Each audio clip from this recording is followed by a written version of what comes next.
말씀의 제목은 어둠 가운데 처한 인생들입니다. 어둠 가운데 처한 인생들. 이 세상의 허망함을 보여주는 글 하나를 소개하겠습니다. 한 사람이 들판을 걷는데 코끼리 좀 이렇게 사납고 정신이 온전치 못한 코끼리 한 마리에 쫓기게 되었습니다. 도망갈 데가 없어서 도망가다가 우물을 보고 뛰어들었는데 그 넝쿨이 하나 달려 있어서 이 사람이 이제 넝쿨을 딱 잡고 일단은 목숨을 부지를 했습니다. 그래서 바닥으로 내려가서 거기 안착하면 되겠다 생각하고 바닥 밑을 보니까 독사 한 마리가 딱 그렇게 코브라 한 마리가 딱 이렇게 입을 열고 기다리고 있는 거예요. 올라가면 코끼리가 자기를 잡게 되고 밑으로 내려가면 독사에게 죽을 수밖에 없는 그런 형국이었습니다. 거기다가 설상가상으로 쥐 두 마리가 거기서 기어 나와가지고는 넝쿨을 갉아먹는 거예요. 흰지 한 마리, 검은지 한 마리가 교대로 나와가지고 그 붙잡고 있는 넝쿨을 이제 갉아먹는 것이었습니다. 이 사람이 이제 죽음의 직전에 이제 위기에 직면하게 된 거였죠. 그렇게 이 사람이 이제 두려운 가운데 있다가 이렇게 보니까 손에 뭐가 이렇게 걸리는 게 있어서 만지니까 벌집이고 그리고 다행히 벌은 없는데 그 벌집에 꿀이 보여가지고 손가락으로 딱 찍어서 입에 먹었는데 너무 단 거예요. 그래서 그 달콤함에 이 사람이 그만 정신을 잃어가지고 내가 죽을 지경이 된 것도 깜빡 잊었다라고 하는 이야기입니다. 내가 처해 있는 위험을 망각해버린 사람의 그런 이 예화이죠. 여기서 여러분 흰지와 검은지는 낮과 밤을 상징합니다. 밑에 있는 독사는 죽음을 상징합니다. 꿀은 이 세상을 살아가며 우리가 잠깐 누릴 수 있는 쾌락을 상징합니다. 인생을 찰나로 보면 참 얼마나 허망한가를 보여주는 그런 이야기라고 할 수 있습니다. 물론 좀 극적인 이야기이기는 하죠. 그러나 우리의 인생을 놓고 볼 때 우리가 그렇구나. 우리가 죽음 앞에 서 있는 인생임에도 불구하고 순간의 쾌락에 우리의 마음을 뺏겨서 그런 일이 일어나지 않을 거라고 잊어버리고 살고 있구나라는 것을 깨닫게 됩니다. 한 번쯤은 좀 곱씹어서 생각해 보아야 될 삶의 지혜가 담긴 이야기다 하는 걸 알게 되죠. 오늘 첫 번째 주제는 어둠 가운데 처한 인생들입니다. 어둠 가운데 처한 인생들. 사도 요한은 요한복음을 열면서 태초에 말씀이 있었음을 선포합니다. 근데 그 말씀이 바로 곧 예수님이셨고 그 예수님이 이 땅에 우리 가운데 찾아오셨다고 선언합니다. 여기까지는 지난주에 우리가 이제 묵상을 통해 공부를 통해서 논리적으로 동의가 되었습니다. 근데 그 다음에 문제가 발생을 합니다. 예수님이 그런데 말이죠. 왜 이 땅에 찾아오셨느냐 하는 질문입니다. 우리는 교회에서 하도 자주 들어서 당연하게 여기고 있습니다만 하나님이신 예수님이 이 땅에 뭐 할 일이 없어서 찾아오셨는가 하는 질문입니다. 지난주에도 잠깐 나누었습니다만 유대인들의 사고에 하나님은 하늘에 계시는 분입니다. 반면에 인간은 땅에 있습니다. 하늘은 영광의 장소이고 여러분 땅은 더러움의 장소입니다. 하늘은 생명의 장소이고 땅은 죽음의 장소입니다. 그래서 땅에 있는 모든 것들은 생명의 유한성을 다 가지고 있죠. 끝이 있는 존재들로 피조물로 구성되어 있습니다. 그래서 하나님께서 이 땅에 오신다는 게 영원 가운데 계시는 분이 이 무한한 존재가 유한한 땅에 오신다. 이것은 영광의 하나님이 더러움의 땅에 오신다는 것은 유대인들의 사고 가운데는 이게 잘 받아들일 수 없는 주제였습니다. 하나님, 예수님, 성령님, 삼위일체 하나님은 스스로 자족한 분이십니다. 다른 무엇이 필요가 없는 분이십니다. 스스로 자족하시며 모든 게 충족된 상태입니다. 우리가 드리는 무언가가 있어야 되는 그런 분이 아닙니다. 삼일체 하나님은 스스로 모든 것을 갖추고 있는 분이십니다. 그런데 그런 예수님이 왜 이 땅에 찾아오신 걸까? 슬픔이 있고 한계가 있고 죽음이 있는 이 땅에 아니 그 하늘나라 좋은 곳에 거기 계시지 이 땅에 왜 찾아오셨을까? 여러분 우리들 중에 누가 지금 내가 사는 곳보다 못한 곳에 갈 사람이 누가 있겠어요? 여러분 조금 있다가 이제 여름 휴가들도 뭐 이제 가시겠습니다만 여러분 벌레 기어 다니고 여러분 냄새 막 나고 하는 여러분 그 침대 누군가가 막 사용한 흔적이 있고 한 그곳에 가실 분 차라리 안 가고 말죠. 우리는 그 누구도 지금 있는 장소에서 한 단계라도 낮아진 장소는 우리는 다 가기 싫어해요. 근데 하나님은 왜 하늘에서 땅으로 오셨느냐? 그 이유는 이 땅에 우리가 저와 여러분이 있었기 때문입니다. 우리가 우리가 이 땅에 있는데 특별히 우리가 어둠 가운데 있기 때문이었어요. 그냥 두었다가는 우리 모두가 다 영원한 죽음으로 쓸려갈 수밖에 없기 때문이었습니다. 그래서 하나님이신 예수님이 우리를 살려내기 위하여 이 땅에 직접 찾아오신 것입니다. 문제는 이 요한복음의 당시의 사람들이 자신들이 그런 어둠 가운데 있는 형편의 처지를 몰랐던 거죠. 내가 어둠 가운데 있는 인생이라는 걸 이 사람들이 직시하지를 못했어요. 밥 잘 먹고 내 지금 잠 잘 자고 이래 살고 있는데 내가 무슨 어둠 가운데 있다는 말인가. 도대체 성경에 요한복음의 이 선언이 이해가 되지 않고 받아들여지지가 않았습니다. 그래서 빛이신 예수님이 찾아왔지만 어둠인 세상에 깨닫지를 못합니다. 빛이신 예수님을 알아보지 못한 이유도 있지만 더 근본적인 이유는 내가 어둠이라는 것을 몰랐기 때문이에요. 사랑하는 여러분, 사람은 자기의 결핍을 알면 결핍을 해결하기 위한 노력을 우리는 하게 되어 있어요. 본능적으로 하게 되어 있어요. 만약에 이때 이 사람들이 자기들이 어둠 가운데 있다는 걸 알았으면 빛을 찾아 헤맸을 겁니다. 여러분, 우리가 정전이 딱 되면 바로 우리가 하는 행동이 있습니다. 후속 조치. 랜턴을 찾거나 아니면 양초를 찾아서 불을 켜려고 하는 행위를 하게 되어 있습니다. 똑같죠? 이때 이 사람들이 자기가 어둠 가운데 있다는 걸 알았으면 그 영원한 생명을 찾아 이들이 움직였을 겁니다. 사람은 어떤 필요를 느끼면 필요를 해결하기 위한 노력을 하는 그런 존재입니다. 지금도 여러분 우리가 어디 건강이 안 좋으면 어떤 건강에 안 좋은 부분들이 발생을 하면 그 결핍을 해결할 대안을 찾게 되어 있습니다. 독립병원을 갔다가 더 큰 대학병원도 갔다가 병원에서의 어떤 치료 가지고도 안 되면 다른 어떤 건강한 음식이나 그런 것들을 여러분 우리가 찾고 운동을 하면서 우리의 몸의 이 부족함을 해결할 대안들을 찾게 되어 있죠. 문제가 뭡니까? 그러니까 이 사람들이 요한복음 당시 이 사람들이 자신들이 처해 있었던 상황, 어둠의 상황, 죽음의 상황이 자기의 상황이라는 걸 정말 몰랐던 겁니다. 사랑하는 여러분, 저와 여러분 우리가 왜 교회를 다니죠? 다른 말로 하면 우리가 왜 예수를 믿습니까? 여러 가지 이유, 여러 가지 동기가 있을 수 있습니다. 인생의 어려움 때문에 신앙생활이 시작되었을 수 있습니다. 또 사랑하는 가족이 손을 잡고 같이 가자고 해서 이렇게 못 이겨서 함께 따라 나오셨을 수도 있습니다. 인생의 어떤 헛헛함 때문에 삶의 방향을 찾지 못해 어떤 영원한 길이 교회에 있을까 생각해서 나왔을 수 있습니다. 그러나 여러분, 우리가 예수 믿는 궁극적인 이유는 예수 안에 영생이 있기 때문입니다. 여러분, 차포 다 떼고 여러분 이렇게 미사여구 이런 거 다 떼놓고 그냥 딱 펼쳐놓고 깨놓고 이야기하자면 우리는 어둠 가운데 처한 인생, 즉 죽음 가운데 처한 인생입니다. 한번 죽죠? 그 죽음 뒤에 영원한 죽음이 우리 앞에 마치 그 독사가 기다리듯이 우리 앞에 도사리고 있습니다.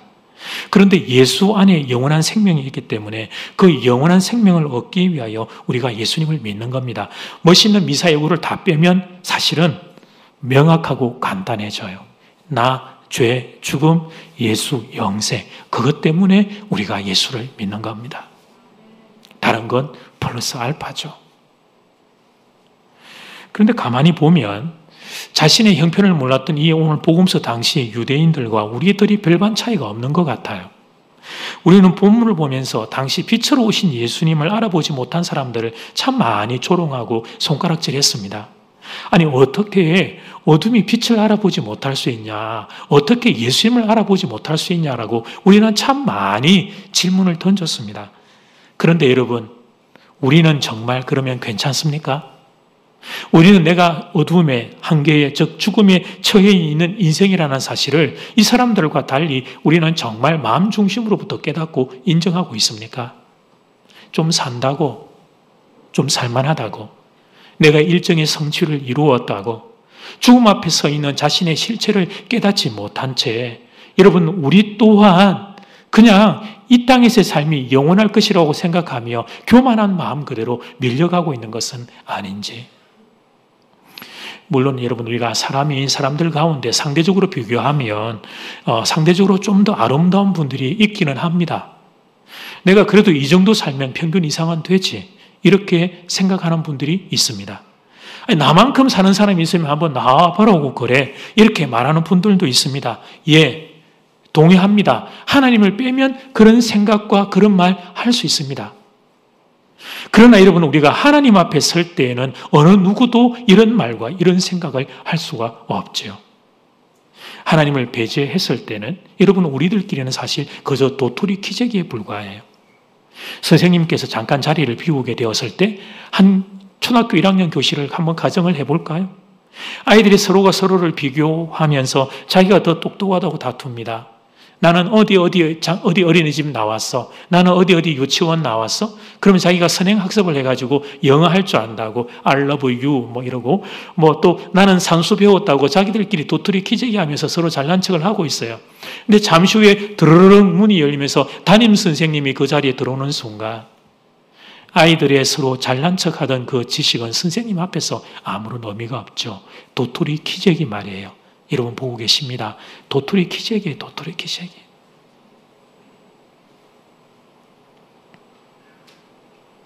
그럼에도 불구하고 우리는 수시로 본능적으로 다른 사람을 딱 만나면 다른 사람과 비교하면서 내가 어떤 부분이 비교 우위에 있는지를 나도 모르게 우리는 본능적으로 찾아요. 그리고 나보다 못한 사람을 만나면 우월의식을 우리가 느낍니다.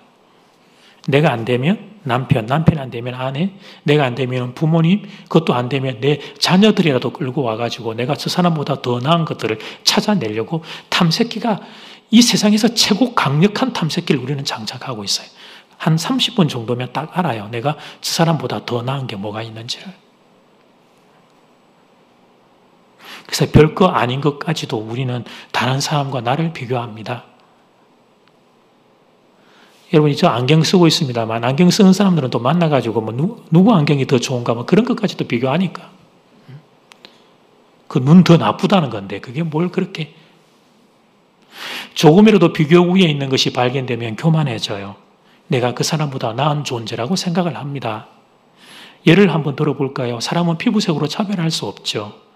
이제 평상시에 이런 생각을 가지고 있는 우리 한국 사람이 한 사람이 있었습니다. 그래서 이분이 주장도 많이 하고 열변도 토하고, 그 백인들이 자기가 피부가 하얗다는 이유로 한국 사람들을 이렇게 아래로 보는 것에 대해서 뭐 본인이 이제 뭐 유럽이든지 여행 다녀와가지고 이렇게 흥분을 하고 이야기를 하던 한국 사람이 있는데 얼마 뒤에 이분이 동남아로 여행을 간 겁니다.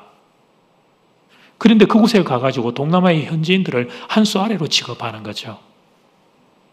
같은 황인종임에도 불구하고 피부가 조금 더 검다는 이유로 대한민국보다 그 동남아의 나라들이 조금 더 약소국가라고 하는 이유로 그 사람들을, 현지인들을 깔봅니다.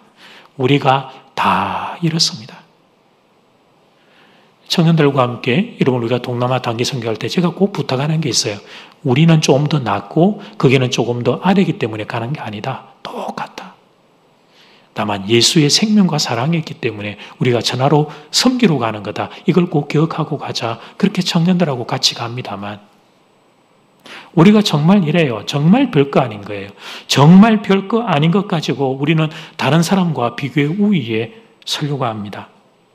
그러나 사랑하는 여러분, 하나님의 존재를 인정하고 하나님의 살아계심을 정말로 내가 정말 깨닫고 그분 앞에 서게 되면 그러면 우리가 그렇게 자랑하고 싶었던 그 교만의 영역들은 모두가 다 사라지게 될 겁니다. 하나님의 절대 영광 앞에 서면 다른 사람은 안 보여요, 여러분.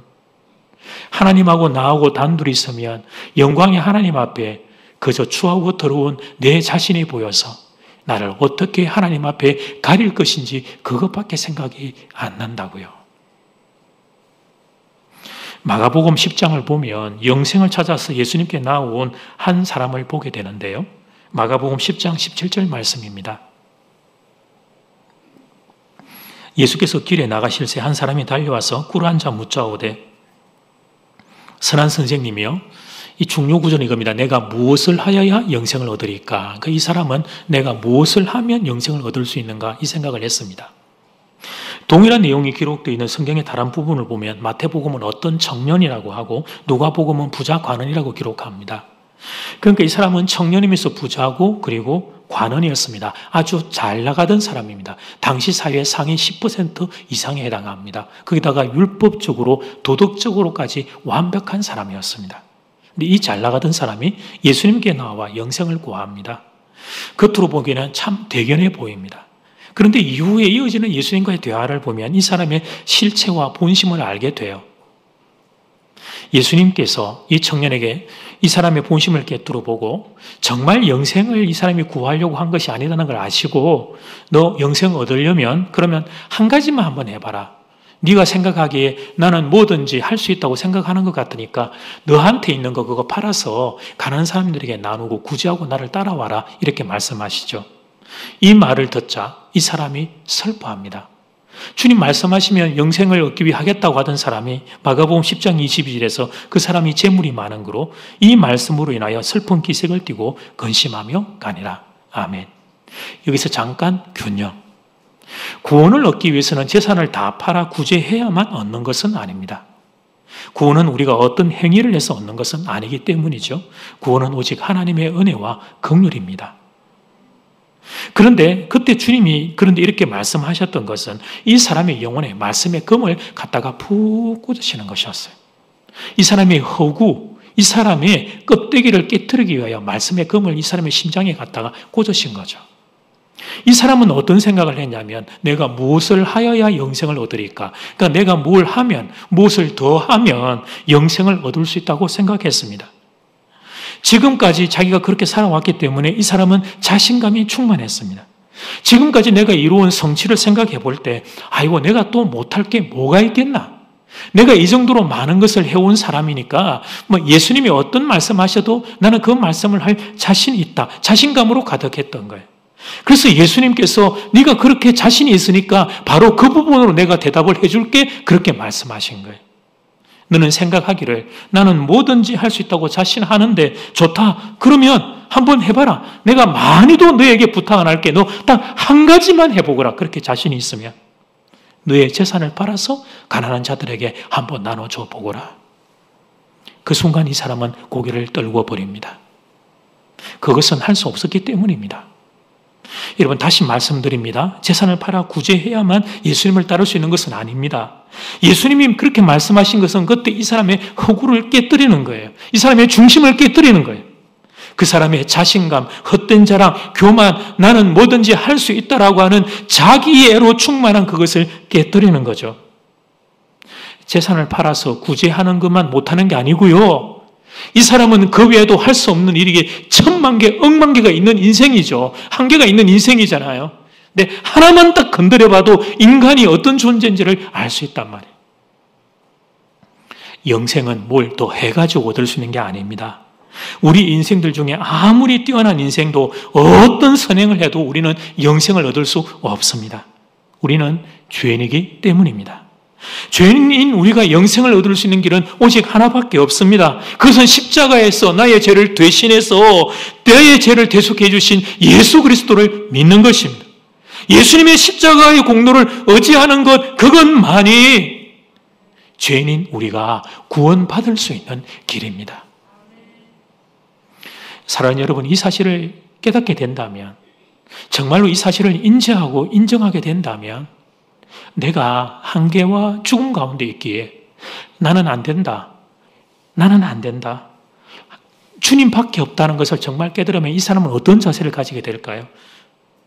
나는 죄인이었어. 어둠과 죽음 가운데 그한 절대 파산의 상태라는 사실을 정말 깨닫게 된다면 이 한 사람은 여러분 어떤 자세를 가지게 될까요? 그렇습니다. 사랑하는 여러분, 엎드리게 됩니다. 엎드리게. 간절히 구하게 됩니다. 어둠과 죽음 가운데 있는 나를 구원해 줄 구원자, 초월자, 그 구원자를 찾게 되어 있죠. 내게서는 생명이 안 나오니까.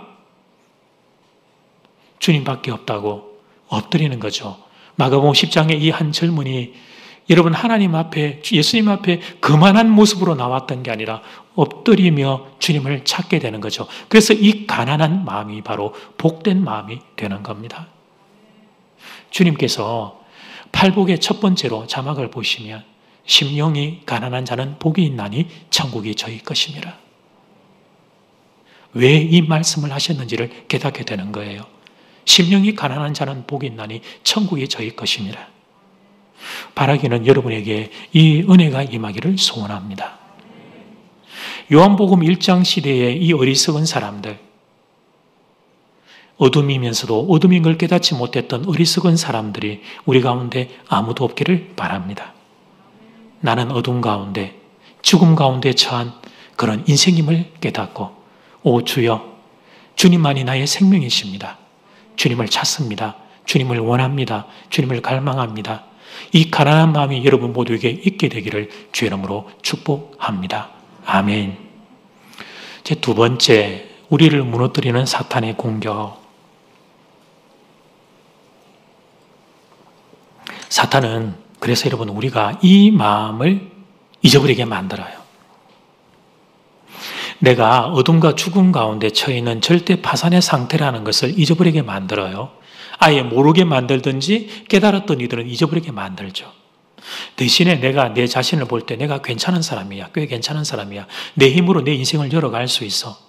하나님이 그러니까 내 인생에 꼭 안 계셔도 내 힘으로 살 수 있어라고 하는 이렇게 붕 뜨는 마음들, 교만한 마음들이 들게 합니다. 그게 사탄이 여러분 우리 가운데 하는 일이에요. 그러니까 하나님을, 여러분 사탄은 하나님이 없다 그런 식으로 대놓고 우리에게 시험하지는 않아요. 하나님 계시지만 액세서리 정도로 생각하라는 거예요. 그래서 내가 원하면 장착하고 내가 불편하면 버리고 그렇게 살도록 만드는 거죠. 그것이 우리 인생을 공격하는 사탄의 주 전략입니다. 사람의 마음에서 그래서 나는 엎드려 하나님을, 우리 주님을 구해야 되는 인생이고 하나님을 갈망해야 되는 마음을 그걸 자꾸 잊어버리고 그러니까 하나님을 적당한 정도로만 그냥 알고 지내는 정도에만 멈추게 하는 우리의 위치를, 우리의 마음의 위치를 하나님과 같은 위치로 높이거나 아니면 더 높은 위치로 끌고 가는 것, 그게 사탄이 하는 일이에요. 다 그런 것은 아닌데요. 많은 경우 보면 사람들은 뭔가를 조금 얻게 되면 사람이 나도 모르게 어깨에 힘이 들어가고 교만해지게 됩니다. 물질이 그렇고 지식이 그렇고 건강이 그렇고 권력이 그렇습니다. 그런 것 같죠. 그렇게 되면 이 사람은 사람들을 만날 때에만 이렇게 여러분 목이 기부스가 되고 또 사람들을 대할 때만 안하무인이 되고 그런 게 아니고 어떻게 하면 좋아요? 하나님에게도 그렇게 될 가능성이 높습니다. 물질, 지식, 건강, 권력은 하나님의 축복이 틀림없습니다. 그런데 그 축복 때문에 오히려 우리의 마음이 높아지는 부작용이 생길 수 있는 거예요. 그러니까 사탄은 좋은 것을 가지고도 틈을 탄단 말이죠. 우리에게. 내 인생에 하나님 계시면 좋고 꼭 안 계셔도 지금 내가 가지고 있는 거 가지고 내가 그래도 살만하다 이런 생각이 들게 만드는 거예요. 그래서 사탄은 이 주제를 가지고 집중적으로 공격합니다. 우리의 마음을 교만하게 만듭니다. 하나님의 말씀을 왜곡하게 만들고 하나님의 성품을 오해하게 만듭니다. 그래서 나중에는 우리가 하나님을 제쳐버리고 하나님을 끌어내리고 내가 인생의 주인의 자리에 하나님의 자리에 올라서게 만드는 거죠. 여러분 피조물이 창조주 하나님을 취사 선택하는 자리까지 가게 되는 거예요. 이것이 사탄이 우리를 공격하는 주 루트입니다. 첫 인류의 범죄가 기록되어 있는 창세기 3장은 우리에게 중요한 지침을 제공해요. 죄는 어떻게 들어오는가? 사탄은 어떤 방법으로 인생을 공격하는가에 대한 모델, 전형적인 방식이 창세기 3장에 기록되어 있고 그것은 아담과 하와 이후로 계속해서 지금 이 시대까지 우리에게 동일하게 전개됩니다. 사탄이 우리를 공격하는 방법은 크게 보면 세 가지가 있는데 1번은 말씀의 왜곡, 2번은 하나님의 성품에 대한 오해, 3번은 하나님을 제치고 내가 하나님이 되는 것, 이 단계들을 밟아가요. 먼저 1번 말씀의 왜곡. 창세기 3장 1절 말씀. 그런데 뱀은 여호와 하나님이 지으신 들 짐승 중에 가장 강교하니라. 뱀이 여자에게 물어 이르되 하나님이 참으로 너에게 동산 모든 나무의 열매를 먹지 말라 하시더냐? 하나님은 동산 모든 나무 열매를 먹으라고 하셨습니다. 다만 선악과만 제외하고. 그런데 그 한 가지 제외했던 그 불편한 마음을 비꼬아서 뭐라고 하냐면 모든 나무의 열매를 먹지 말라고 하더냐? 사탄이 이렇게 말씀을 왜곡시키죠. 이어지는 창세기 3장 3절을 보면 동산 중앙에 있는 나무의 열매는 하나님의 말씀에 너희는 먹지도 말고 만지지도 말라. 만지지도 말라 그런 말씀 안 하셨어요. 사탄이 하나 삽입한 거죠. 너희가 죽을까 하노라 하셨노라. 죽을까 하노라가 아니에요. 반드시 죽으리라고 하셨어요. 또 수정이 일어나죠. 말씀의 왜곡이 일어납니다. 수정, 첨가, 삭제, 그리고 그 방향은 이번 하나님의 성품에 대한 오해예요. 하나님은 나쁜 분, 하나님은 못하게 하는 분, 하나님은 우리를 귀찮게 하는 분, 하나님은 우리를 불편하게 하는 분, 마치 구두쇠 같은 분, 스크루지 같은 분, 하나님의 성품에 대한 오해를 자꾸 불러일으키는 거예요. 시중에 기독교 서적을 보면 우리 성도님들, 특별히 우리 젊은 성도님들을 대상으로 쓴 책 중에 이런 주제의 글들이 있습니다. 말씀에 대해서 의심을 많이 하고 비판을 많이 해라, 그런 책들이 있습니다. 저자의 의도를 모르는 건 아닙니다. 당연하게 받아들이지 말고 귀에 입히 좀 묵상하라, 그런 의도를 모르는 건 아니에요. 근데 여러분, 그냥 제가 좀 건너뛰고 결론적으로 좀 말씀을 드리자면, 저는 개인적으로 그렇게 글을 쓰는 것은 무책임한 일이라고 저는 생각을 해요. 독초를 씹어서 독은 내가 먹고 우리 다음 세대의 젊은이들에게 약을 줘야 되는데, 그런데 독초를 그냥 무방비로 그냥 막 주는 것과 같은 이치이기 때문에 그래요. 목회자들은 신학교에서 독초를 먹어요. 온갖 자유주의 신학을 배워요. 그래서 고민하고 번뇌하는 그런 독을 우리가 해독하는 시간을 다 지난 다음에 목회자들은 성도님들을 섬기면서 그걸 약으로 바꾸어서 약의 말씀으로 여러분 섬기는 일들을 우리는 하고 있죠. 여러분, 만약에 말이에요, 그 책을 보고 그 글을 읽고 여러분 그 청년, 그러니까 남같이 생각하지 말고 여기 있는 본인들, 어른들은 여러분의 아들, 딸, 자녀들이 성경에 대해서 의심이 일어나고 비판을 하다가 신앙을 잃어버리면 여러분 그 귀한 영혼을 어떻게 하면 좋아요? 그 귀한 영혼을. 천하보다 그 귀한 영혼을 여러분 어떻게 하면 좋아요? 이 두려운 일을 어떻게 감당해요? 이 두려운 일을 여러분 어떻게 감당하겠어요? 여러분, 물론 신앙생활 중에 의심할 수 있고 방황할 수 있습니다. 특별히 인생의 많은 것에 대해서 질문이 생기는 젊은 날 20대, 30대는 그럴 수 있습니다. 그런 의심과 방황이 일어나는 건 잘못이 아니에요. 그런 경우에는 교회 어른들과 지도자들이 넓은 가슴으로 그렇구나, 그래, 그럴 수 있지, 그러면 안아주고 그 아이들이 다시 건강이 회복될 때까지 기다려줘야 합니다. 제가 우리 청년들 만남을 통해서 이야기하러 갈 때 이야기를 꼭 해요. 없으면 좋지만 혹시 젊은 날에 너희들이 의심과 고민과 방황이 있거든, 허락한다. 그런데 교회 안에서 하거라. 교회 안에서 내가 받아줄 테니까, 안아줄 테니까 교회 안에서 하자. 그렇게 이 친구들을, 왜냐하면 시간이 지나가면 교회를 통하여 주님이 이들에게 답을 주신다는 걸 제가 믿기 때문이죠. 그러니까 여러분, 어떻게든 젊은이들이 의심과 방황에서 벗어나 생명의 길로 나아갈 수 있도록 도와주는 것, 그것이 우리 어른들과 여러분 어떤 영적인 지도자의 위치에 있는 분들이 해야 될 일이겠죠. 더 방황해라 부추기는 게 아니고 방황을 빨리 끝내도록 돕는 것, 그것이 여러분 영적인 지도자의 부모의 자세가 되어야 합니다. 여러분, 사실 이것은 육신의 부모가 되면 다 알 수 있는 법이에요. 부모는 자녀가 방황할 때, 여러분 청소년 시절이나 청년 시절에는 일시적으로 좀 방황하는 때가 좀 있잖아요. 그렇죠? 우리 자녀들도. 하루라도 빨리 이 아이들이 방황 끝내기를 눈물로 기도합니다. 가슴을 찢으며 기도합니다. 밤을 새워 새벽에도 오면 깊은 탄식으로 자녀들이 다시 회복되기를 눈물로 기도해요. 그게 부모의 마음이죠. 그런데 여러분, 내 자녀만을 위해서 그러는 게 아니라 남의 자녀도 말이에요. 남의 자녀도 그렇게 소중하게 대하는 거예요. 귀한 생명으로. 이것이 말씀의 왜곡을 막는 중요한 자세입니다. 그 다음은 3번은 내가 하나님이 되어버리는 거예요. 내가 자유의지가 있는데 내 마음대로 하면 되지 뭐 왜 안 되나?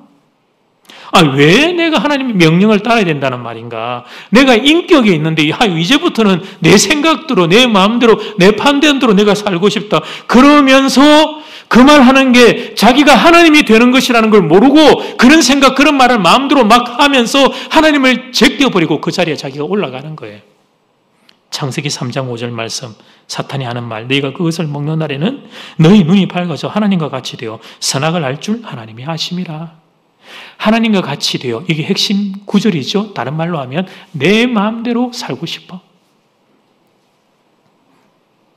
사탄이 이렇게 유혹해서 넘어갔지만 사실 자유의지를 가지고 있는 인간의 본성 안에도 이런 충동이 있었던 거예요. 그러니까 사탄이 인간의 자유의지의 본성에 있는 그 충동을 터치를 한 거죠. 그래서 그때부터는 선악의 구분도 하나님이 정하신 질서가 기준이 아니에요. 내가 그 기준을 정하는 거죠. 내가 괜찮으면 선이에요. 내가 싫으면 악입니다. 그렇게 피조물인 인간이 감히 하나님의 창조주의 자리로 그가 올라가고 하나님을 끌어내려버려요. 죄는 이렇게 들어옵니다. 그때나 지금이나 죄는 이 통로를 타고 들어옵니다, 여러분. 사랑하는 여러분, 이런 정세가 나타나기 시작하면 정신을 바짝 차려야 합니다. 하나님의 말씀에 대해서 의심이 생기고 하나님의 성품에 대해서 하나님이 좀 안 좋은 분들로 내게 감정적으로 느껴지기 시작하고, 그리고 내가 하나님보다 더 높은 자리에 올라서고 싶은 마음이 들면 정신을 바짝 조시는 분 깨시라고 바짝 차려야 돼요. 사탄의 공격에 넘어가기 직전임을 알아야 합니다. 창세기 3장의 아담과 하와처럼 되기 직전임을 깨달아야 합니다. 만약에 그 유혹에 넘어가면 그러면 아담과 하와가 생명의 동산, 에덴 동산에 축출된 것처럼 우리도 하나님의 품에서 분리될 수 있습니다. 구원은 받겠죠. 그러나 하나님의 품 안에서 누릴 수 있는 위로와 생명과 평안을 우리가 잃어버린단 말이죠. 다른 말로 하면 하나님의 임재를 느낄 수 없게 돼요. 같이 계시는 그분을 느낄 수 없게 돼요. 그러면 그때부터는 끝이 없는 바닥 무두경으로 떨어집니다. 하나님의 임재와 보호가 믿어지지가 않으니까 버틸 힘이 없어요. 불안하고 두렵고 떨리고 정신을 막 못 차릴 것 같아요. 사람들은 나를 어떻게 볼까? 내가 이게 이번에 드러나면 사람들은 날 보고 나를 뭐라고 할까? 내가 이번에 이게 좀 안 된 게 드러나면 그것도 안 되냐라고 사람들은 나를 뭐라고 볼까? 사람들의 시선이 나의 정체성이 되어버리는 거죠. 성도의 뒤에는 하나님이 계시는데, 우리 뒤에는 하나님이 계시는데 내 뒤에 계시는 하나님이 보이지를 않고 믿어지지를 않아요. 우리가 살다 보면 시험에 떨어질 때도 있고 사업이 좀 어려울 때도 있고 가정에 인생에 어려움이 찾아오기도 하고 다 그런 거 아니겠어요? 그런데 하나님의 임재에 대한 확신이 없으니까 버텨낼 힘이 없는 거예요. 하나님께서 지금 분명히 나와 함께 계시면서 나를 향하여 울려주시는 말씀이 있는데 하나님의 그 음성, 성령의 감동은 들리지가 않아요. 그저 사람들의 눈초리만 따갑고 사람들이 나를 향해 뭐라고 할까 그 소리만 크게 울려요. 여러분, 사무엘상 지금 큐티하고 있지만 딱 사울의 모습이 그거죠. 왕인데, 하나님이 세운 왕인데, 그에게 머리에 기름을 부어 왕을 세우신 하나님인데 하나님은 들리지 않고 보이지 않고 사람들의 소리가 그의 영혼을 침범해 들어가니까 이 사람이 밤에 잠을 못 이루고 불명과 불안과 우울한 마음과 정신 이상의 정세로 떨어지고 만단 말이에요. 사랑하는 교우들이여, 하나님은 지금 이 시간 여러분을 향하여 이렇게 말씀하십니다. 내가 너 많이 사랑한다. 너 얼마나 애쓰고 수고하는지 내가 다 안다. 세상은 너를 보고 뭐라고 말할지 모르지만 너는 나의 소중한 아들, 나의 소중한 딸이다. 주의 성령께서 지금 이 시간 여러분을 향하여 이렇게 말씀하십니다. 그런데 하나님의 이 음성이 안 들리니까,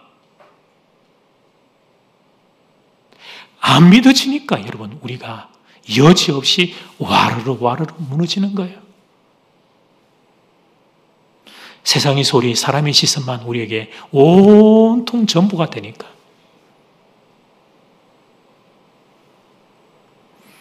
여러분에게 빼앗기고 잃어버린 하나님의 임재가 회복될 수 있기를 주의 이름으로 축복합니다. 한 분 목사님의 설교입니다. 아내를 통해서 듣고 또 저도 이제 또 확인하고 있는데, 어느 교회의 특별 집회에 강사님으로 오신 그 강사 목사님께서 하신 말씀에, 그러니까 우리 교회 이야기 아니고 그 교회도 이야기가 아니고 막 강사 목사님이 지어내신 이야기거나 들으신 이야기인 것 같아요. 이런 이야기예요. 중년의 한 남성이 교회가 가기 싫다고 노년의 어머니에게 막 떼를 쓰고 있었어요. 엄마, 아들이 나이가 많아도 엄마지 엄마하고 이야기할 때 엄마 나 교회 가기 싫어요.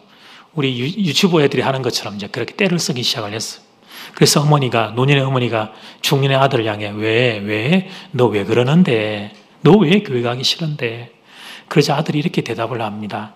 엄마, 내 교회 가기 싫은 이유 세 가지가 있는데 들어봐요. 첫째, 싫은 사람이 있어요. 두 번째, 찬양대, 성가대, 찬양팀 다 화음이 잘 안 맞아요. 세 번째는 기도 시간이 좀 길어가지고 그때마다 내가 졸려요. 그래서 나 교회 가기 싫어요.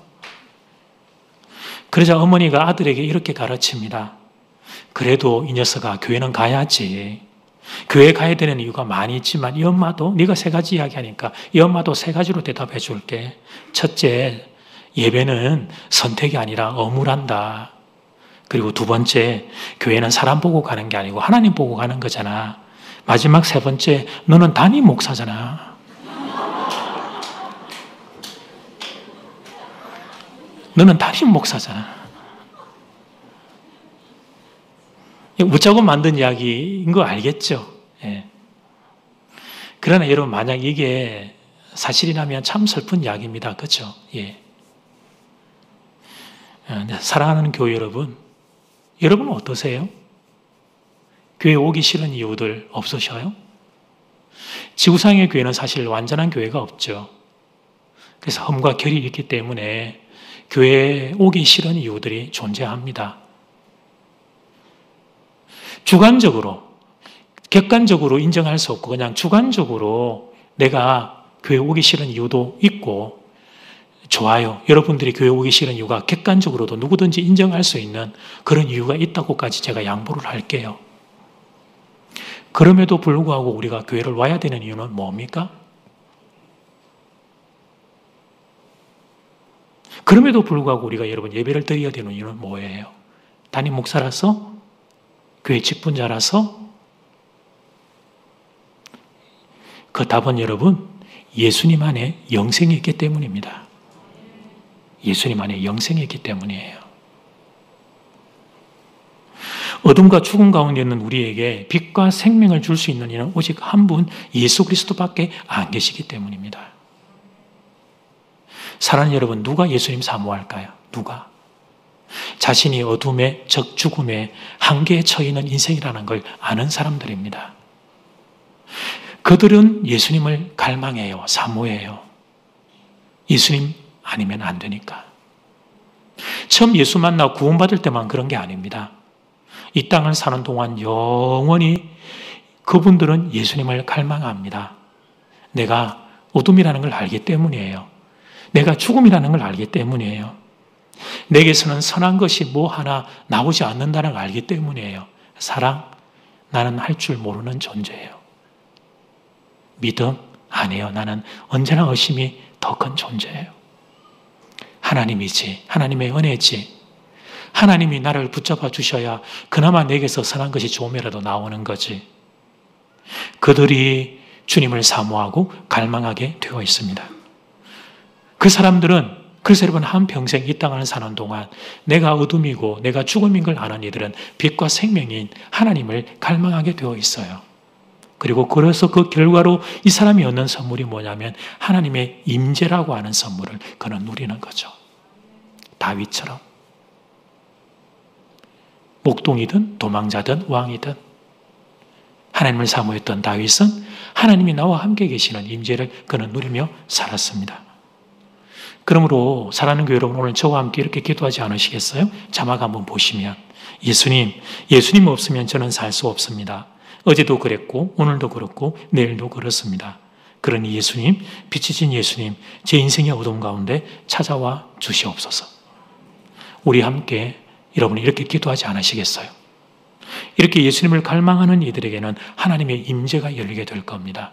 또하여 하나님에 있는 선하고 아름다운 것들이 여러분에게 선물로 더해지게 될 겁니다. 이런 은혜가 여러분 모두에게 임하기를 주의 이름으로 축복합니다. 아멘.